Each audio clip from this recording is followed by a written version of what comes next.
संतानहीनता भारतीय समाज में तो इसे अभिशाप के रूप में देखा जाता है।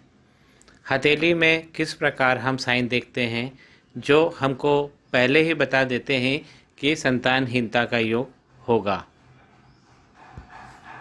संतान से संबंधित जब भी हम हथेली को देखेंगे तो सबसे पहले हमें शुक्र का पर्वत देखना पड़ेगा जो हथेली में यहाँ पर बैठते हैं।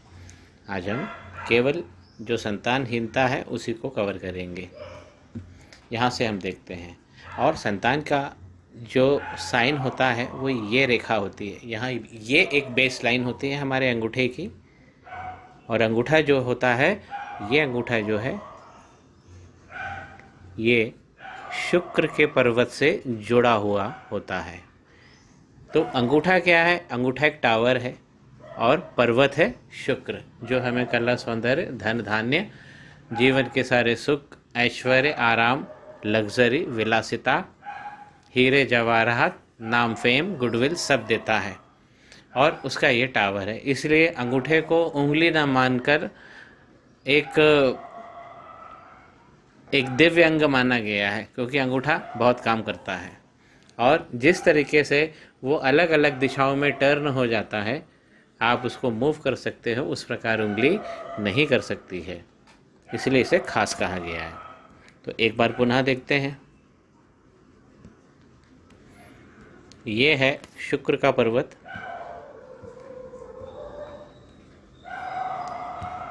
माफ़ कीजिए, ये है शुक्र का पर्वत यहाँ बनाया, और ये जो अंगूठे की बेस लाइन बनेगी जो शुक्र पर्वत और अंगूठे को जोड़ती है, ये एक साफ़ सुथरी लाइन होना चाहिए। और इसके अंदर इस तरीके की रचनाएं जो होती है, जो छोटी रचनाएं होती हैं, वो मेल संतान को दिखाती है। और इस प्रकार जैसे मैंने नीचे बनाया है छोटी वाली, ये एक डॉटर संतान को दिखाती है। तो इस प्रकार की लाइन पर चिन्ह होने चाहिए, और ये भी हमें संख्या बता देते हैं, कितने बने हैं उतनी संख्या हमें पता लग जाती है। तो ये वाला जो क्षेत्र है हमारी हथेली का, ये खराब ना हो, तो संतानहीनता यहाँ से हम पता कर सकते हैं, क्योंकि यहाँ पर क्या होगा कि संतान का योग नहीं होगा। जैसे इस प्रस्तुत हथेली को अगर हम देखते हैं तो यहाँ पर जो शुक्र का है, देखिए ये इनकी लाइन यहाँ से डार्क है और यहाँ से टूटी हुई है, यहाँ से भी गायब है, आगे से पूरी नहीं है, और यहाँ पर जो बन रहा है एक बड़ा आइलैंड बन रहा है। तो ये हम कह सकते हैं कि इनके यहाँ पे एक ही पुत्र होगा और उसके बाद फिर नहीं होगा। तो ये मेरे कार्यालय आए थे तो मैंने इनको कुछ उपाय दिए हैं शुक्र के, वो ये करेंगे। तो आप लोग भी अपनी अपनी हथेली देखिए, अंगूठे की जो बेस लाइन होती है वो खराब ना हो और उसमें सुंदर सुंदर रचनाएं हों। मैं एक बार पुनः आपको ड्रॉ करके दिखाता हूँ कि किस प्रकार होनी चाहिए वो लाइन। ये बेस लाइन सीधी बनी हो और इस पर सुंदर सुंदर ऐसे आइलैंड बने हों, जो बड़े होंगे। जिस प्रकार ये नीचे मैंने बनाया है, ये एक पुत्र को शो करता है और छोटा वाला जो है वो डॉटर को शो करता है। और अगर इसमें गड़बड़ होती है तो हम ये समझ जाते हैं कि यहाँ पर गड़बड़ है, मतलब संतानहीनता का योग बना हुआ है हथेली में। ये हम शादी के पहले ही हमें देख लेना चाहिए और उसके उपाय तुरंत कर लेना चाहिए। संतानहीनता का एक आप यहाँ पे देखिए, ये है शुक्र का पर्वत, पहले मैं ड्रॉ कर लूँ, ये शुक्र का पर्वत है। अब देखिए इस हाथ में इनके शुक्र का जो पर्वत है वो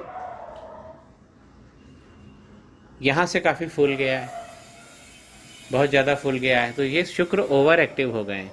तो शुक्र ओवर एक्टिव होने का मतलब ये नहीं होता है कि ओवर सेक्स व्यक्ति करता है, नहीं, उसमें खामियां भी हो सकती है, शुक्राणुओं में कमी भी हो सकती है। किस प्रकार देखेंगे तो शुक्र के पर्वत पर आपको बाएं तरफ देखना पड़ेगा। देखिए ये शुक्र का पर्वत है,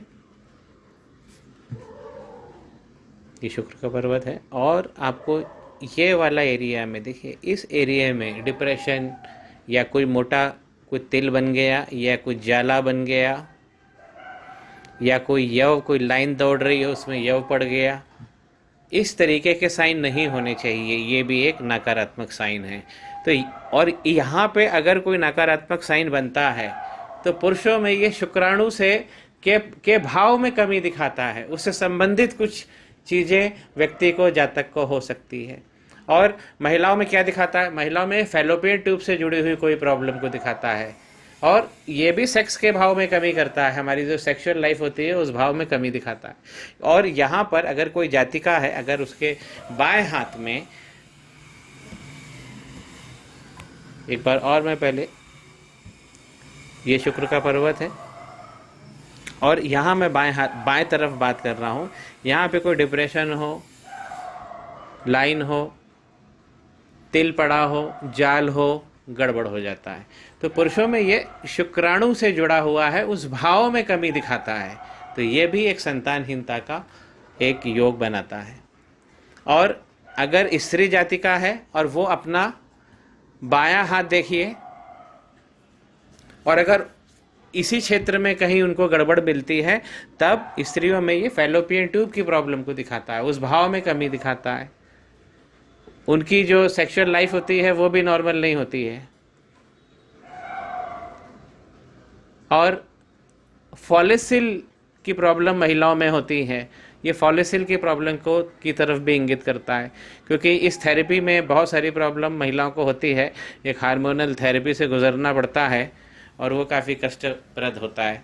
तो एक ये भी एक भाव यहाँ से हम देख सकते हैं शुक्र से। और संतान जो होती है वो बुध के पर्वत से भी देखा जाता है, जो जरा यहाँ भी देख लेते हैं।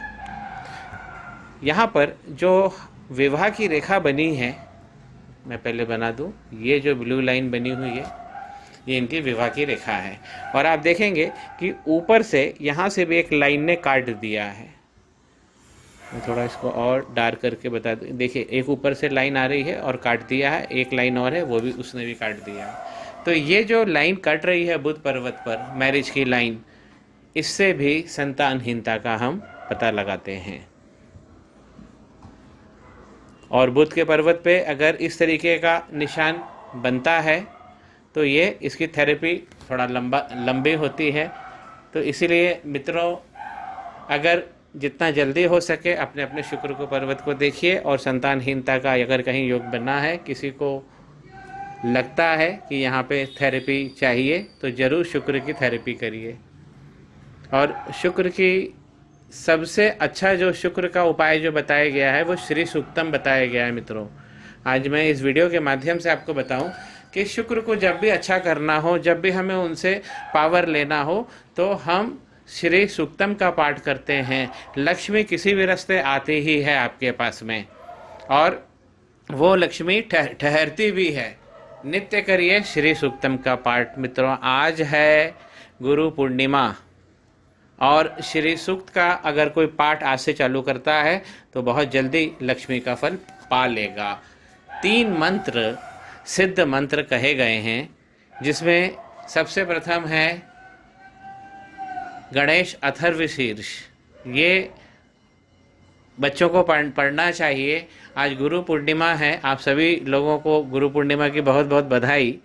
गणेश अथर्वशीर्ष स्वहता सिद्ध मंत्र है। उसके बाद हनुमान चालीसा और लक्ष्मी जी का श्री सूक्त।